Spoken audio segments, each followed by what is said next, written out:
Y antes de terminar, fíjate que como tú presentaste un regalo muy bonito hace un par de episodios, tu canción de Navidad. Y pues yo me sentí un poco mal porque yo no tenía ningún regalo, ni siquiera un regalo ahorita para ti, ya que me regalaste tu libro. Pero me puse a escuchar mucho tu canción de Navidad, que me gusta mucho. Y me inspiró a escribir algo. ¿Qué escribir canción? No, escribir un cuento. Ok. Entonces me puse a escribir un cuento inspirado en tu canción de Navidad, tanto como un regalo para la gente que nos escucha y también un regalo para ti, porque le di un toque a ese cuento que creo que es de tu estilo. Ahora, si es un buen regalo o no, eso no está en mí decirlo, pero que sí es un regalo. Y a lo mejor podemos terminar con eso. Ok. Cuéntame. No, pues, cuéntame. Pero antes de aprovechar para desearles a todos ustedes una feliz Navidad, un próspero año nuevo y espero que regresen aquí con nosotros cuando regresa Dos Nombres Comunes con su cuarta temporada. Esténse atentos en redes sociales para que sepan cuándo es el regreso, porque ni nosotros lo sabemos. Nada más pónganle notifications on, o no sé cómo se maneje, pero esténse atentos en los primeros meses del siguiente año. Que tengan feliz Navidad, que tengan un feliz 2017. Ojalá el 2016 no haya sido tan gacho con ustedes. Y muchas gracias por escucharnos. Lo primero que Alberto notó al abrir la puerta de la tienda fue la melodía de Noche de Paz. Posteriormente dirigió su mirada a la única vendedora detrás de la vitrina, una joven de unos 25 años que se encontraba envolviendo un collar para otro cliente. Ella se detuvo por un momento al darse cuenta que Alberto había entrado, levantó la vista y lo saludó. Alberto le sonrió de vuelta y se acomodó en un sillón a un lado de la puerta, como señalando que no tenía ninguna prisa. Nunca le había agradado la música navideña. De chico, su madre lo obligaba a cantar villancicos cada Nochebuena después de la cena. En particular, esta canción, Noche de Paz, era la favorita de su madre. Había navidades que llegó a cantarla hasta 10 veces, mientras ansiosamente esperaba a que la borrachera de su madre fuera cada vez mayor para que ella simplemente se cayera dormida debido al exceso de alcohol.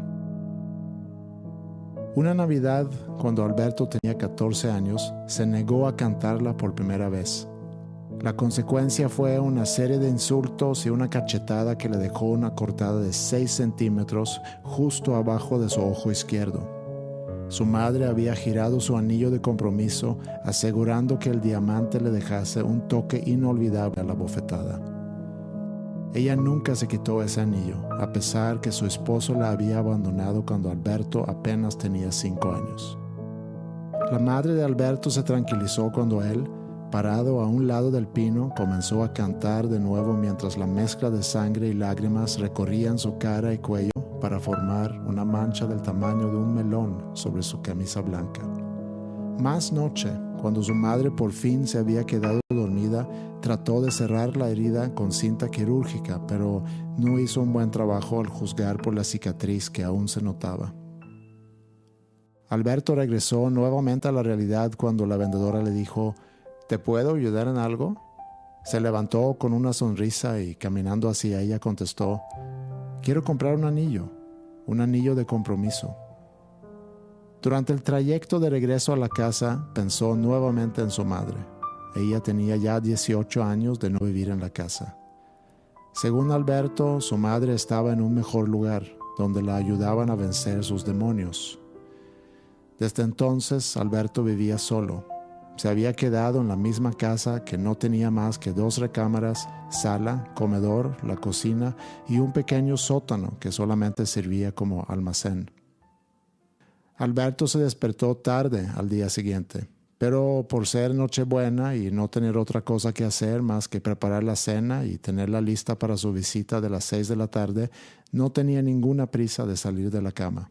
Pensaba en todos los niños alrededor del mundo que que se despertaban ansiosos ese mismo día para ver si Santa les había dejado algún regalo en la bota, bajo el pino, bajo su cama, o según dicte cada tradición familiar. Algunos niños tenían que esperar hasta después de la cena ese mismo día y algunos hasta el día siguiente. También pensó en los niños que quizá no tenían con quién celebrar la Navidad y por un momento sintió algo de tristeza.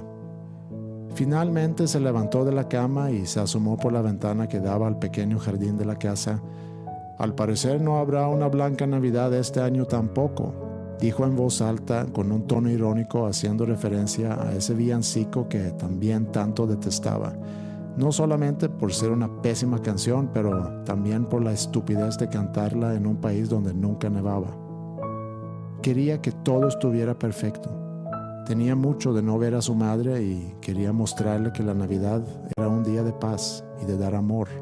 Anhelaba pasar una Navidad alegre con ella, así como miles de hijos lo hacen cada año y como sus amigos cuando era chico.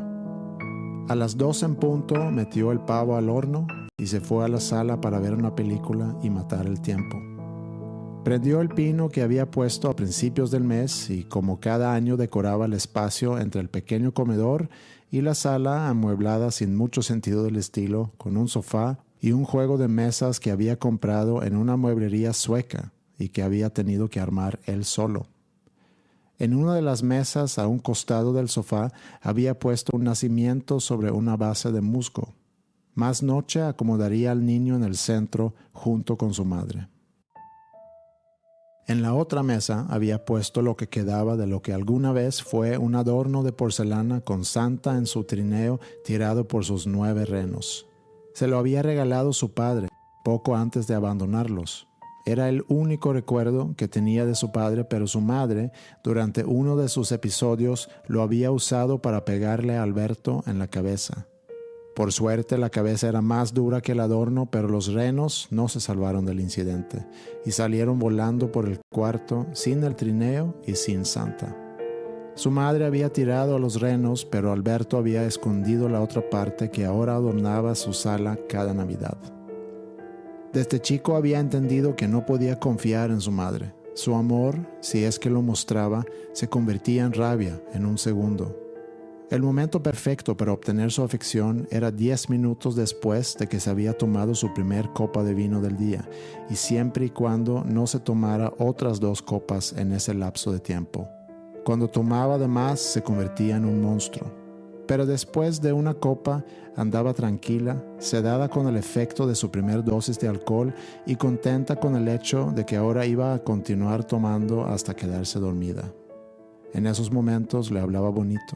Le decía todas esas cosas que una madre normal le dice a su hijo. Alberto había aprendido cómo aprovechar esos minutos. De niño, solo vivía por esos minutos.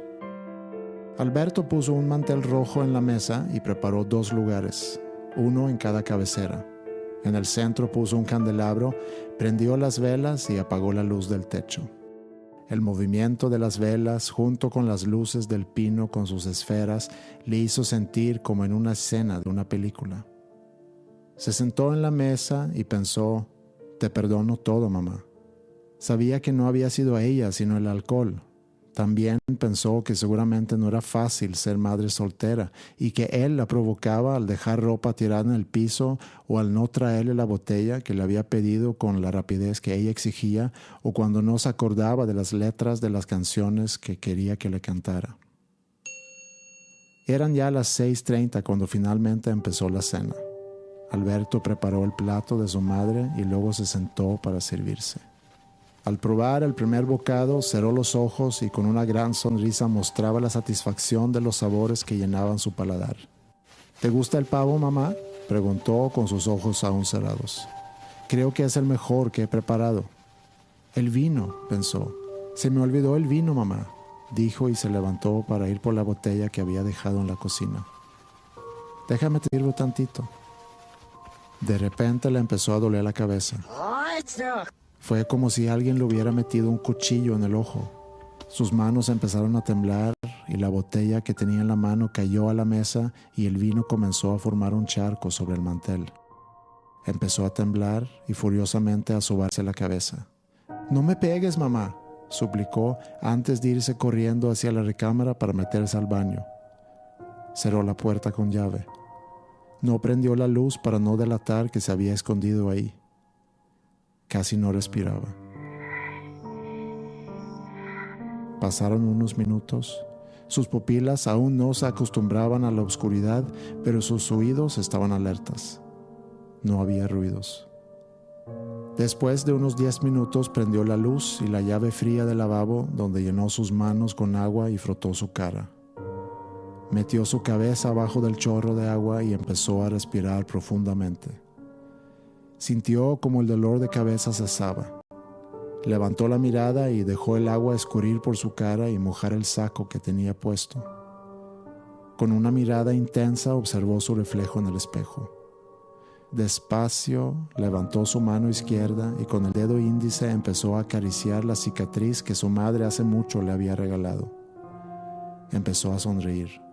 La sonrisa se convirtió en una risa histérica y de repente, silencio de nuevo. Sentía paz y tranquilidad, la misma que había sentido hace 18 años al quitarle la vida a su mamá. Le había llevado al sótano. Ella le había preguntado sobre el tambo que estaba en medio del pequeño espacio y los 12 galones de algún tipo de líquido que Alberto había colocado a un costado del cuarto. «Todo esto es para ti, mamá», le había dicho. Su madre había tomado bastante esa noche y aunque se resistió, Alberto no tuvo problemas para atar sus piernas y brazos de su pequeño cuerpo para colocarla dentro del tambo y taparla. La tapa del tambo tenía un agujero. Ahí colocó un embudo y fue por uno de los galones. El líquido era hidróxido de sodio, que comúnmente se usa para disolver cuerpos humanos. Los gritos de su madre se habían intensificado cuando sintió el químico caer sobre su cabeza y cuerpo. Alberto seguía acariciando su cicatriz y se preguntaba si su madre se habría ahogado primero o si el hidróxido habría terminado con su vida antes de que se llenase el tambo. Recordaba que su madre había dejado de gritar cuando todavía le faltaba vaciar la mitad de los galones. A lo mejor se había desmayado del dolor. Le molestaba un poco no saberlo. Secó su cabeza y caminó a la sala para recoger el regalo que había puesto al lado del nacimiento. Abrió la puerta del sótano, prendió la única lámpara que iluminaba el pequeño espacio y bajó por las escaleras. Se paró a un lado del tambo con el pequeño regalo en la mano y con cuidado empezó a quitar el moño y el papel. La tapa del tambo estaba cubierta de 18 cajitas transparentes, cada caja con un anillo de compromiso. 18 testimonios de la locura de Alberto. En medio de todos había un anillo diferente a los demás. Era el anillo que había asegurado quitarle a su madre antes de matarla.